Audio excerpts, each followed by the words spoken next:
Hi guys and welcome back to my channel. If you're new here, my name is Valentina and I want to invite you to subscribe to my channel if you haven't already. And of course click the notification bell so YouTube lets you know when I upload videos every single week. I can't believe we are already at the end of June. This year has been almost as crazy as the previous one, but in a completely different way.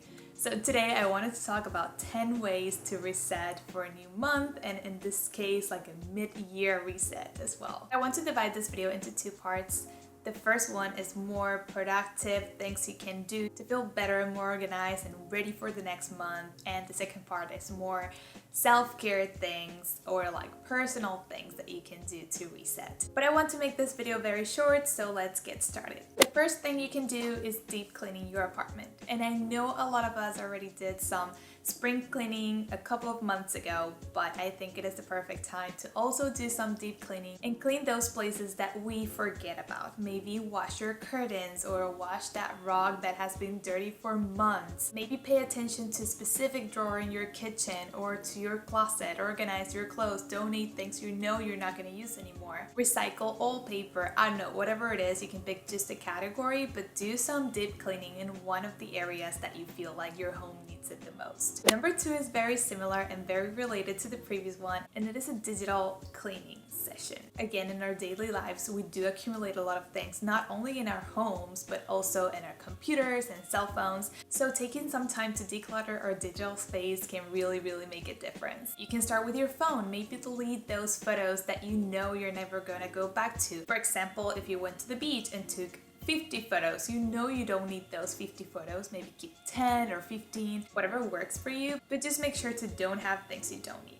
That also applies to apps you're not using anymore or apps that don't benefit you. And for your computer, delete files from old homeworks or tasks you have to do for work and you don't need to have in your computer anymore.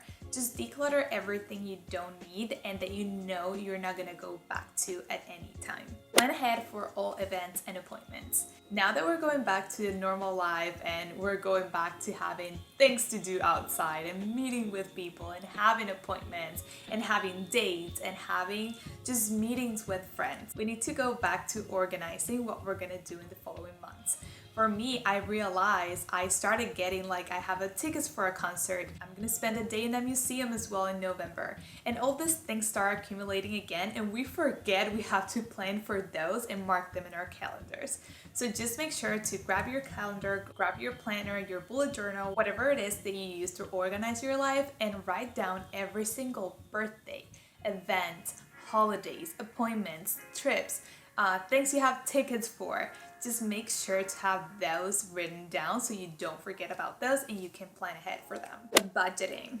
And you know I love this. I love planning my life financially. I love doing my personal finances. It's so much fun to me to see that I am on track. When I am on track, when I'm not, it's not so fun. But in general, I do love budgeting, so just take some time to budget for the upcoming months. Again, 2020 was a roller coaster, and during 2021, we still can feel the effects of that year. Financially, for some, it was amazing, and for some others, it was not. So whatever the effects of 2020 are for you in 2021, just make sure to plan accordingly for the rest of the year so you know you're not spending more money than you should, and so you're saving for those things that are important for you in the future. Make a full list of incomplete tasks.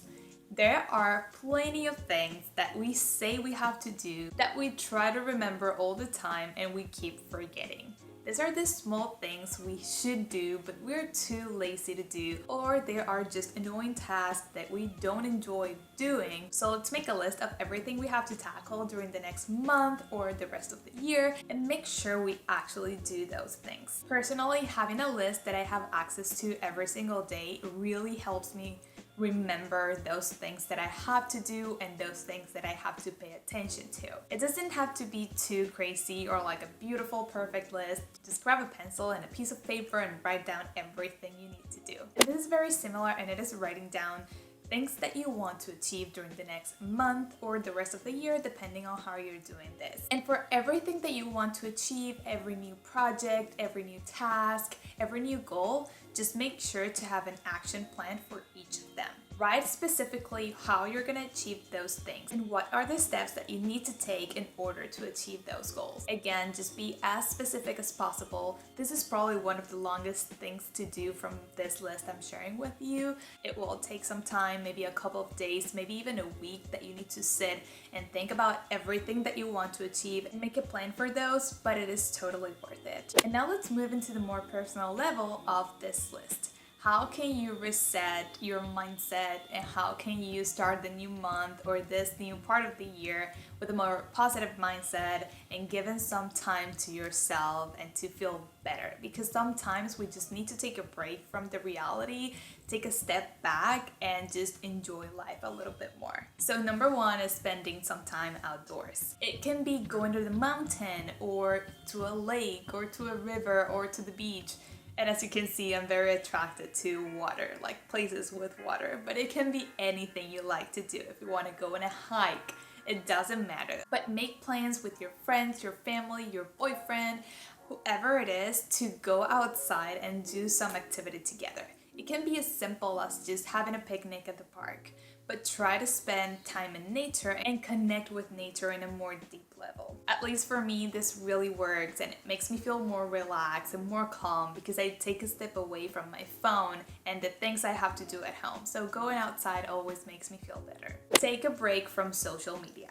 I would suggest a week, but I know a lot of us work with social media, so it is a little harder to just like disappear from Instagram, YouTube, or TikTok. But take at least one day, maybe a Saturday or Sunday where you're not really working as much at least, and take that one day away from social media. It really helps give you a mental break and just think about something else and not having to think about social media all day. Again, social media is wonderful. I love my Instagram. I absolutely love YouTube and I spend so much time in here. But it is healthy to take a step away and actually focus in our real lives. Take a full day or a half day to take care of yourself mentally, spiritually, and physically. And when I say this, is a day by yourself, not with other people. Just do something you enjoy a lot. It can be anything. I didn't want to be too specific and be like, oh, do a spa at home or read a book or dance or cook something you absolutely love and make a meal for yourself. It doesn't matter. Whatever it is that makes you happy and that makes you feel fulfilled, just do that for a whole day. And if you can't take the whole day, at least have a day for you and to do only those activities that you feel that you can never do because you don't have time for them. Make that space in your planner and make that space in your schedule to make sure you have that half day or whole day for yourself. And the last one, it is about books, but it is finding a book that will make you feel better. A book that you really want to read that has been on your list, on your reading list for a long time, but you haven't grabbed it yet. It can be a book about business if you're building your business.